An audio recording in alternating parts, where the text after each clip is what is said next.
Hello anime lovers, स्वागत है आपका वाइपर एनिमे एक्सप्लेन्ड चैनल पर। और आज हम देखेंगे डैन के एपिसोड नंबर 4 को। अगर आपने इसके पिछले एपिसोड्स नहीं देखे हैं तो पहले उन्हें जरूर देख लीजिए। तो चलिए जानते हैं इसकी आगे की कहानी को बिना किसी देरी के। तो पिछले एपिसोड में टर्बो ग्रैनी मोमो को धमकी देती है और रात को टनल में बुलाती है, जिसके बाद मोमो और ओकारुन टर्बो ग्रैनी से लड़ने निकल पड़ते हैं। कुछ देर में ये दोनों टनल के सामने पहुंच जाते हैं और मोमो ओकारुन को आगे चलने को कहती है, पर ओकारुन बोलता है कि लेडीज फर्स्ट। ये दोनों ही फिर साथ में टनल के अंदर एंटर करते हैं और दोनों ही डरे हुए थे और एक दूसरे को आगे चलने को कह रहे थे। मोमो पूछती है कि टर्बो ग्रैनी के मिलने के बाद हम उसका क्या करेंगे, मुक्का मारेंगे? जिस पर ओकारुन कहता है कि हमें उसे शोनो सिटी के बाहर ले जाना होगा, जिससे वो अपनी लोकेशन बाउंड स्पिरिट से अलग हो जाएगी। फिर वो इतनी कमजोर हो जाएगी कि हम लोग भी उसे आसानी से हरा देंगे। मोमो कहती है कि हमने उस इतने बड़े एलियन को हराया था तो हम इसे भी हरा देंगे, आखिर वो बस एक बुढ़िया है। तभी इनकी नजर सामने जाती है जहां इन्हें ग्रैनी का बड़ा सा सिर दिखता है। वो दोनों यहाँ से भागने के लिए पीछे मुड़ते हैं तो देखते हैं कि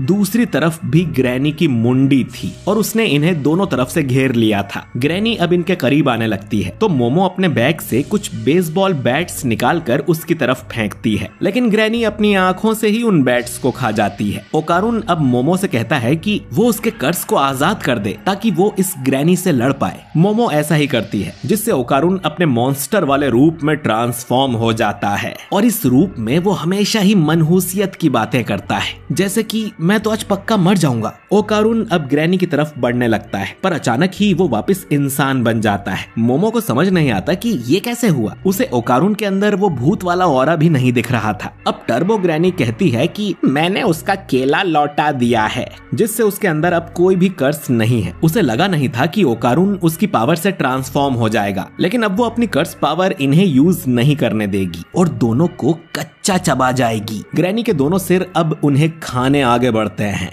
और मोमो को अपनी दादी की बात याद आती है कि टर्बो ग्रैनी को अपने भागने की स्पीड पर बहुत घमंड है तो इन्हें उसे उकसाना होगा। मोमो अब ऐसा ही करती है और कहती है कि तुम्हारा नाम तो टर्बो ग्रैनी है ना, तो एक रेस हो जाए और दम है तो उसमें हमें हरा के दिखाओ। मोमो की बातें सुन ग्रैनी अपने नॉर्मल रूप में आती है और कहती है कि उसे मोमो का चैलेंज मंजूर है, उसे कोई रेस में नहीं हरा सकता और वैसे भी वो जब चाहे तब इन दोनों को खा सकती है, तो उसे कोई जल्दी नहीं है। ग्रैनी अब इनसे रेस के नियम पूछती है, जिस पर मोमो बताती है कि वो पकड़म पकड़ाई खेलेंगे। अगर ग्रैनी ने उन्हें पकड़ लिया तो वो जीत गई। वो अब ग्रैनी को 10 मिनट्स तक काउंट करने को कहती है ताकि ये दोनों आगे भाग सकें। ये नियम ग्रैनी को पूरी ईमानदारी से मानने होंगे, अगर वो चीटिंग करेगी तो उसका नाम बदनाम हो जाएगा। ग्रैनी कहती है कि मुझे भी रूल तोड़ने वाले लोग पसंद नहीं है। अब मोमो और ओकारुन तेजी से टनल के बाहर भागने लगते हैं और ग्रैनी गिनती गिनना शुरू करती है। ओकारुन कहता है कि अब तो हम बच जाएंगे। मोमो तो जीनियस है। तभी ये सुनते हैं कि ग्रैनी को ठीक से गिनती करना नहीं आता। वो सीधा 1 मिनट से 3 मिनट ऐसे ही गिन रही थी, वो तुरंत ही 10 मिनट्स बोल देती है और ढेर सारे हाथों से मोमो को पकड़कर कैद कर लेती है। इसके बाद वो ओकारुन से कहती है कि इसके 10 मिनट्स पूरे हुए, अब तुम्हारी बारी है, और वो फिर से 10 मिनट्स तक गिनने लगती है। ओकारुन कहता है कि वो गिनती करने में चीटिंग कर रही है और नियम का पालन नहीं कर रही, जिस पर ग्रैनी बोलती है कि तुमने 10 मिनट्स तक गिनने को बोला था, पर कैसे गिनना है ये नहीं बोला। वो फिर से तुरंत 10 मिनट्स तक पहुंच जाती है और ओकारुन को भी पकड़ने लगती है। अब मरता क्या ना करता, तो जान बचाने के लिए ओकारुन ग्रैनी की छाती पर काट लेता है, जिससे उसे बहुत दर्द होता है। ओकारुन ग्रैनी को छोड़ने का नाम ही नहीं लेता। ग्रैनी को भी समझ नहीं आता कि वो ओकारुन को अपने से दूर क्यों नहीं कर पा रही। वो समझ जाती है कि ये ओकारुन के कपड़ों की वजह से हो रहा है, तो वो वापस भूत बनकर ओकारुन को पजेस कर लेती है और उसके कपड़े फाड़ देती है। ग्रैनी पूछती है कि तुम किसी जादूगर के रिश्तेदार तो नहीं हो ना। वो अब फिर से मोमो को खाने आगे बढ़ने लगती है, लेकिन उसे अचानक ही ऐसा फील होता है जैसे कोई उसे अपने हाथों से दबा रहा हो। ये मोमो कर रही थी, जो भले ही देख नहीं सकती लेकिन ग्रैनी का ऑरा महसूस कर सकती है, और वो अपने हाथों से उसको दबा देती है और उसे ओकारुन के शरीर में ही सील कर देती है और ओकारुन भी मोमो को आजाद कर लेता है। मोमो ग्रैनी से कहती है कि हमने तुम्हें पकड़ लिया है बुढ़िया, अब हम तुम्हें टॉर्चर करेंगे। पर तभी दीवार तोड़ के इनके सामने एक बड़ा सा केकड़ा आ जाता है, जो कि असल में वही लोकेशन बाउंड स्पिरिट था। वो केकड़ा सब कुछ तोड़ते हुए इनके पीछे पड़ जाता है और ये दोनों बाहर सड़क पर भागने लगते हैं। ओकारुन पूछता है कि ये लोकेशन बाउंड स्पिरिट एक केकड़े जैसा क्यों दिख रहा है, जिस पर मोमो कहती है कि दादी ने कहा था कि कुछ भूत केकड़े का रूप ले लेते हैं ताकि आत्माओं की नदी स्टिक्स को पार कर सकें, लेकिन ये केकड़ा ज्यादा समझदार नहीं था और कहीं भी अटैक कर रहा था। मोमो ओकारुन से कहती है कि वो ट्रांसफॉर्म होकर दोनों को यहाँ से निकाले। ओकारुन ऐसा ही करता है और मोमो को अपनी पीठ पर बैठाकर टर्बो स्पीड से भागने लगता है। ग्रैनी चिल्लाती है कि मेरी परमिशन के बिना मेरी पावर यूज मत करो। ओकारुन अब भागते हुए पहाड़ी से ही कूद जाता है और पैरों को हेलीकॉप्टर की तरह घुमाकर आराम से लैंडिंग करने लगता है, पर तुरंत ही थक जाता है और दोनों शहर में जा गिरते हैं। वो केकड़ा भी इनके पीछे यहाँ आ जाता है और मोमो नोटिस करती है कि उस केकड़े पर ढेर सारे इंसानी चेहरे बने हुए थे। ओकारुन फिर से मोमो को उठाकर भागने लगता है और आम जनता उन्हें देखकर हंस रही थी क्योंकि वो लोग केकड़े को नहीं देख पा रहे थे, जिससे मोमो को काफी शर्म आती है और ये सीन मांगा में बेटर था। खैर, ओकारुन थक गया था और वो फिर से टर्बो मोड में जाए तो भी ये लोग शहर से बाहर नहीं निकल पाएंगे और वो केकड़ा जरूर इन्हें खा लेगा। मोमो अब ओकारुन को एक बिल्डिंग में जाने को बोलती है कि शायद इतनी छोटी जगह में वो केकड़ा नहीं आ पाएगा, लेकिन वो फिर भी सब तोड़ते हुए अंदर आ जाता है और आम लोगों को लगता है कि बिल्डिंग में धमाका हो गया है। केकड़ा अब एक पूल वाली जगह में आकर रुक जाता है। मोमो कहती है कि ये एक हॉट स्प्रिंग वाली जगह है और वो अपनी पावर से गर्म पानी के पाइप को तोड़कर केकड़े को नहला देती है। गर्म पानी से केकड़े का पूरा शरीर सुन्न पड़ जाता है और वो लाल होकर रुक जाता है, जैसे उसे गर्म पानी में उबाल दिया गया हो। ये दोनों अब शहर से बाहर निकलने लगते हैं, लेकिन रास्ते में इन्हें ढेर सारे ज़ॉम्बीज़ जैसे लोग दिखते हैं जो कि इनके पीछे लग जाते हैं। टर्बो ग्रैनी कहती है कि शहर के आखिर में एक बड़ा सा कब्रिस्तान है और उसने वहां आराम कर रहे भूतों से थोड़ी मदद मांगी है जो कि इंसानों के शरीर में घुसकर इनका पीछा कर रहे हैं। शोनो सिटी ग्रैनी का इलाका है और उन भूतों को उसकी बात सुननी पड़ती है। फिर इनके सामने केकड़ा भी आ जाता है और अब इनका बाहर निकलना नामुमकिन लग रहा था। मोमो अब ओकारुन को टर्बो मोड में भागने को बोलती है, हालांकि उससे भी ये लोग सिटी के बाहर नहीं जा पाएंगे, पर मोमो के कहने पर ओकारुन ऐसा ही करता है और टर्बो स्पीड में सबके बीच में से भागने लगता है और उसका रास्ता साफ करने में मोमो उसकी मदद करती है। साथ ही अपनी पावर को वो स्पाइडरमैन की तरह यूज करके दोनों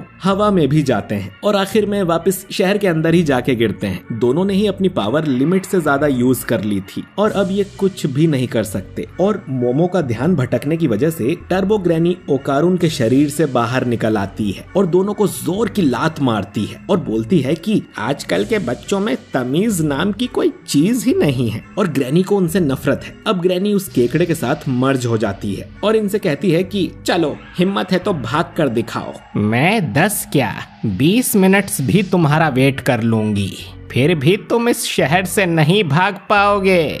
मोमो कहती है कि उसे बस 1 सेकंड चाहिए और इतना कहकर वो अपने ऊपर से गुजर रही ट्रेन को पकड़ लेती है और ओकारुन के साथ उसके ऊपर बैठ जाती है। टर्बो ग्रैनी की स्पीड 100 किलोमीटर प्रति घंटा थी और इस ट्रेन की 120 किलोमीटर पर आवर, लेकिन ग्रैनी तुरंत ही इन तक पहुंच गई थी क्योंकि ट्रेन हमेशा फुल स्पीड पर नहीं भागती, पर ग्रैनी भाग सकती है। लेकिन मोमो अब अपनी पावर से ग्रैनी को पकड़ लेती है। असल में इन्होंने ट्रेन की पटरी पर ही ग्रैनी के लिए जाल बिछाया हुआ था और मोमो की दादी सेइको इनका शहर के बाहर वेट कर रही थी और उसने पटरी पर ढेर सारे तालिस्मान लगा दिए थे। अब जैसे ही ये लोग शोनो सिटी के बाहर आते हैं तो टर्बो ग्रैनी और उस केकड़े वाली स्पिरिट का एग्जॉर्सिज्म होने लगता है। मोमो देखती है कि उस स्पिरिट में से ढेर सारी लड़कियों की आत्माएं निकलती हैं जो अब तक उस लोकेशन बाउंड स्पिरिट में कैद थी। स्टेशन आते ही मोमो ओकारुन के साथ ट्रेन से उतर जाती है और उन्होंने टर्बो ग्रैनी और उस केकड़े वाली स्पिरिट दोनों का खात्मा कर दिया था। इसके बाद ये लोग उसी टनल पर फूल चढ़ाने जाते हैं। सेइको बताती है कि ये टनल एक क्राइम करने की जगह हुआ करती थी जहां छोटी लड़कियों को लाकर उन्हें टॉर्चर किया जाता था और मारकर यहीं फेंक दिया जाता था। उन सब की आत्माओं से ही लोकेशन बाउंड स्पिरिट बना था और आज उन्हीं लड़कियों की आत्माओं को शांति मिल गई है। टर्बो ग्रैनी ऐसी जगहों पर जाती है जहां लड़कियों की आत्माएं भटक रही हो और वो उन्हें दिलासा देती है ताकि उनकी आत्मा को शांति मिल जाए, मगर आत्माओं को जिंदा लोगों से छेड़खानी नहीं करनी चाहिए। ठीक जैसा जिंदा लोगों को आत्माओं का मजाक नहीं उड़ाना चाहिए, उनके इलाके में घुसना बदसलूकी होती है। आत्माओं और जिंदा लोगों को इस नियम का पालन करना चाहिए कि दोनों एक दूसरे के इलाके में दखल ना दें। खैर, टर्बो ग्रैनी को मारने की खुशी में शाम को ये लोग पार्टी करते हैं जिसमें मोमो और उसकी दादी एक केकड़े के लिए लड़ने लगते हैं। ओकारुन को समझ नहीं आता कि आज जो हुआ उसके बाद ये लोग केकड़े कैसे खा सकती हैं। सेइको ओकारुन से पूछती है कि उसका केला तो वापस मिल गया है ना, जरा मुझे दिखाओ।